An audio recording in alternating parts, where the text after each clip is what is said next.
Welcome to John's Tarot.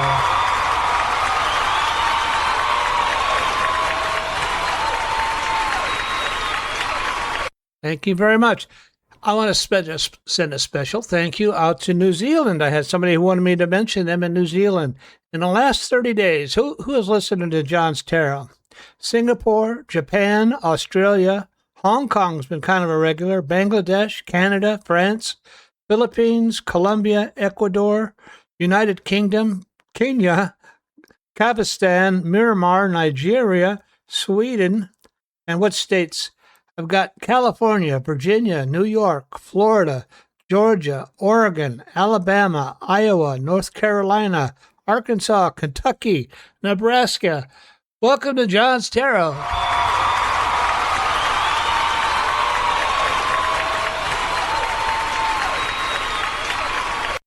That's pretty cool, huh? All those different places. Oh, far out, man. Oh, wow. Well, get ready. Get ready to take a trip. Contact! Switch on! Switch on! As we continue with the last episode in the runes, on the Nordic runes. When you do the runes, when you take on a rune, when you look at it, there's more. It's more to it than just a symbol. You're taking in an entire mythology, an ancient culture, and an ancient view into an ancient culture, a personal view into an ancient culture. These things are all apparent when you take a look at them. In my definitions, there's a man named Bloom who did a diagnosis. I'm too much involved in healthcare. Who took a look? He took a deep dive into the runes, and he kind of developed some of his own descriptions. I use a combination. I use a little bit of Bloom's descriptions and a little bit of my own descriptions. So let's go ahead and we're just going to get right into it. And what today I'm going to do is I'm going to do a definition of each rune. There's 24 runes in Elder Futhark. And then I'm going to, just so you have it as a reference, and then we'll do a quick Tarot and Rune reading. I think I have a pretty good question. My question will be, given the complexity of our current economic and political system, what is the best path for us to follow? That's kind of a neutral question, but we'll make it difficult. So let me move over to the definition of the runes. The first rune is Feo. Feo has to do with cattle or wealth. But it's a transient wealth or increase. The rune of power and control represents new beginnings and movable wealth. Euros, the rune of the wild ox, associated with primordial power, physical strength, and the forces of nature. The Urez was a ancient beast that no longer exists, very strong. And when you draw Urez, the runes are telling you have the strength and ability to continue. My next rune will be Thuraz. A giant or thorn. It's associated with danger, protective powers, and the courage to face challenges. It's also, according to some sources, it also has to do with standing at the doorway, at the threshold. And I've also talked about thresholds. And Zeus, God, thought to mean the breath of Odin. It's associated with wisdom and the power of the spoken word. Usually, sometimes wisdom comes to us through different methods. Sometimes it'll come to us through YouTube. Sometimes it'll come to us through something somebody says. And when you draw the rune Ansus, it's asking you to listen because there's a message for you. Radio. Radio is a rune of riding as in a cart or as cargo. Advice, you're going on a journey. You're taking a trip. Taking a trip, not taking a trip. Most often means that you're going on a journey. It may be a part of your job. It may be a trip related to something else. It might be a spiritual trip, a spiritual journey. But you're going to take a trip. There's going to be some change. The Rudis rune is called Kenaz. And Kenaz has to do with a torch or a light. Many times it'll be shining a light on a certain issue that's been dark to you, that you don't have all the information to. So you're going to get Kenaz, a light. Gabo, it looks like an X. Gebo has to do associated with generosity, partnerships, the exchange of energy and resources. Many times it has to do with the partnership between you and your higher power, or spiritual gifts. Spiritual gifts are worth nothing unless you share them with somebody else. Wunjo looks like the letter P. Joy of success, associated with joy, success, the attainment of personal goals. And it's also has to do with like a fruit-bearing tree. The tree is now bearing fruit. That's what the little P is like on the top. Helgaz, it looks like the letter H. Helgaz has to do with the hailstorm. Hailstorms come when we have a hailstorm, but they don't last forever. And when they're past, you have a cleansing, a opportunity for new beginnings. But hailstorms has to do with often disruptions in our life, disruptions in our routine. Nathiz, need, associated with constraint, the challenges we must overcome.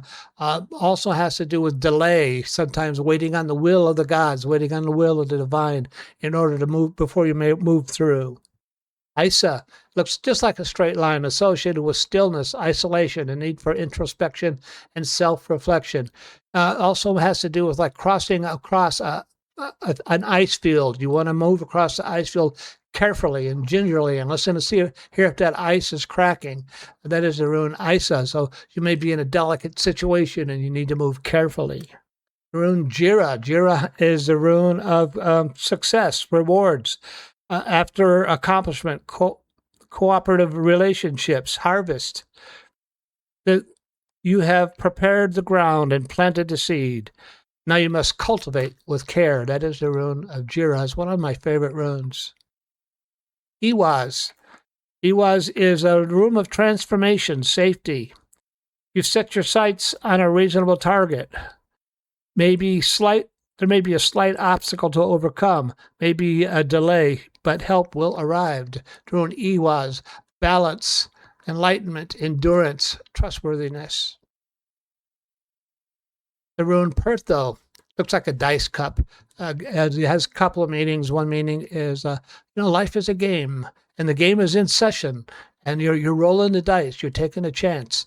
It also has to do with the phoenix. You're soaring, advising you to soar above your problems, take a look down on them in order to see them as a soaring bird or as the phoenix.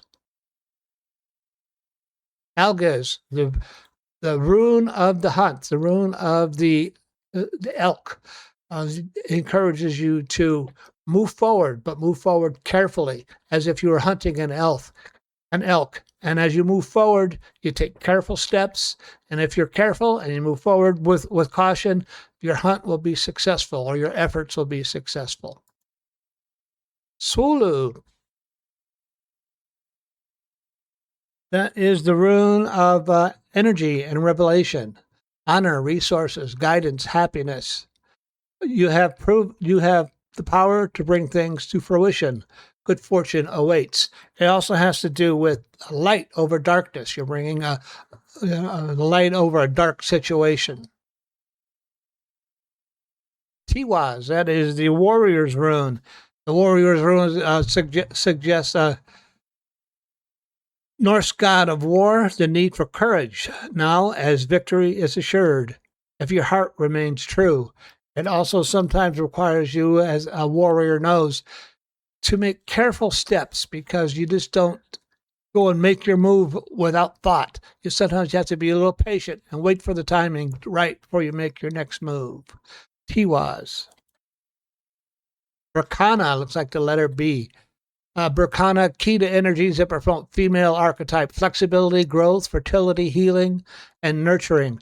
It also has to do with new beginnings, new starts. You're being nurtured by the universe. That's why they kind of look like a woman's breast. You're being nurtured by the breast of nature. Iwaz, it looks like the letter M. And that has to do with a horse. That is the goal, the rune of the horse. The horse being a noble beast that carries you on to success. So you kind of ride the wave, but do it with dignity, like a horse. Do it with class, like a real good horse.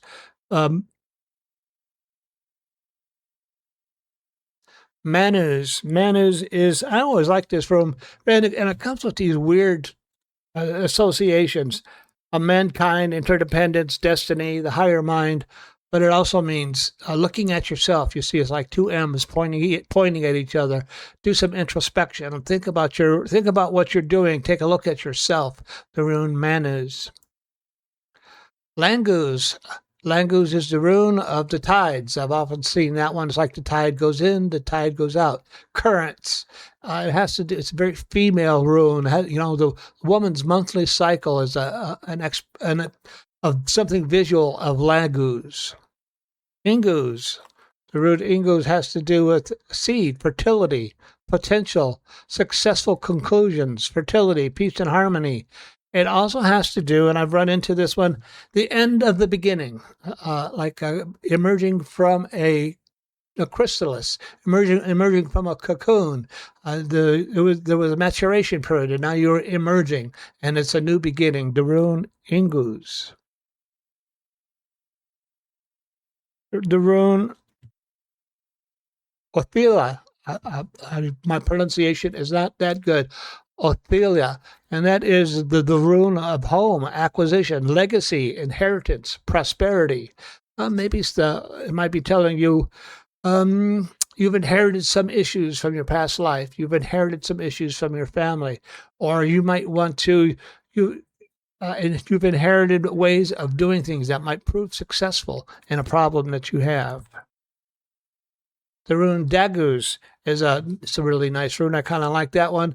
And that is the rune of evolving change, transforming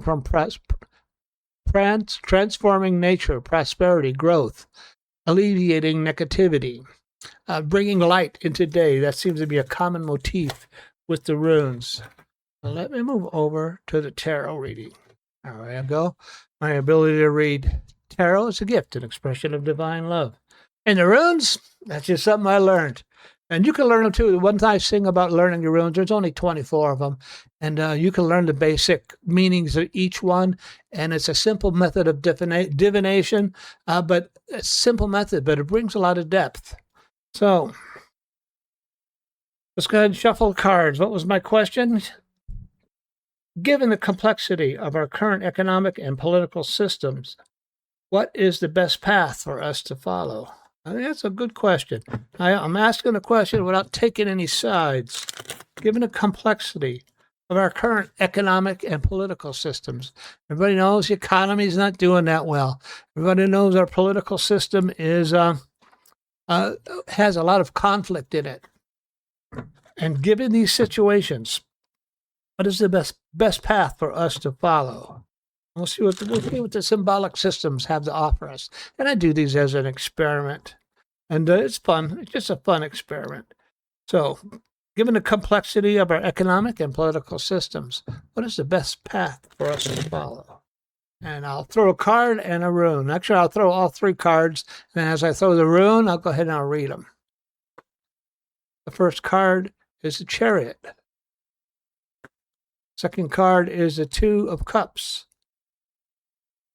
Third card is the Seven of Wands. It's kind of interesting.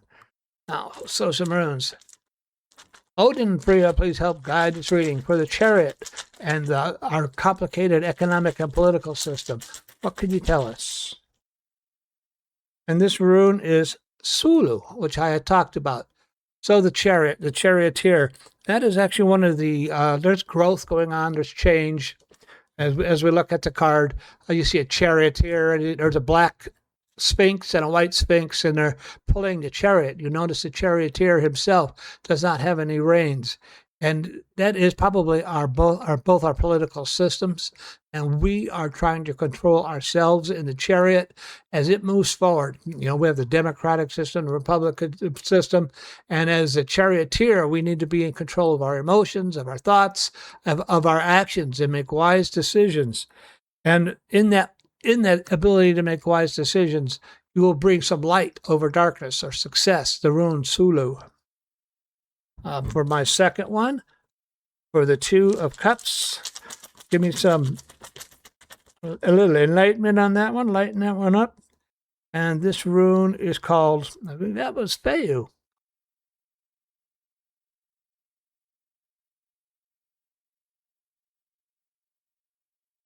Something.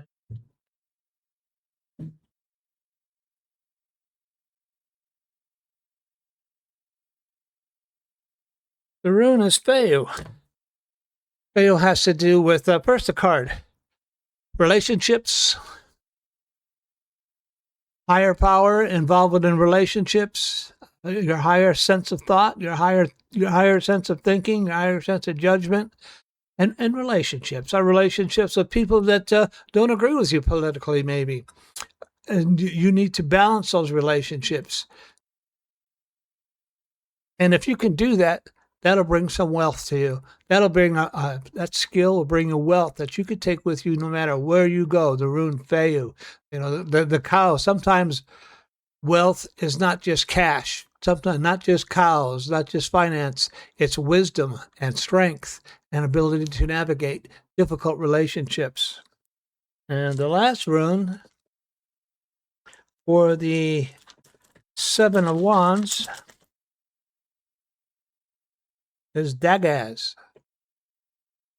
On the Seven of Wands, you see a guy in competition. And these are very competitive. People have competing views, competing perceptions of reality.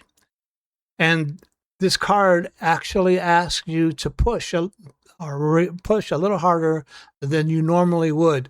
Work a little harder than you normally would. You have the ability to surmount these times. You have the ability to compete during these times, but you're going to have to work a little harder than normal. And then the rune, Dagaz, has to do with bringing light over darkness, a breakthrough. And if you can do that, if you can push a little harder than normal, you will get a breakthrough and you will push through these difficult times. So the first card, Chariot, with Sulu, balance the two energies that are going on through our society and bring some light into darkness. The second card, the Two of Cups, over Feyu. Relationships with people with different ideas, different perceptions. And if you could do that, that is a type of spiritual wealth you could take with you. And then the third card is Seven of Wands and Dagaz, and it has to do with competing ideas, competing points of view. Push a little harder. These are difficult financial times. These are difficult economic times.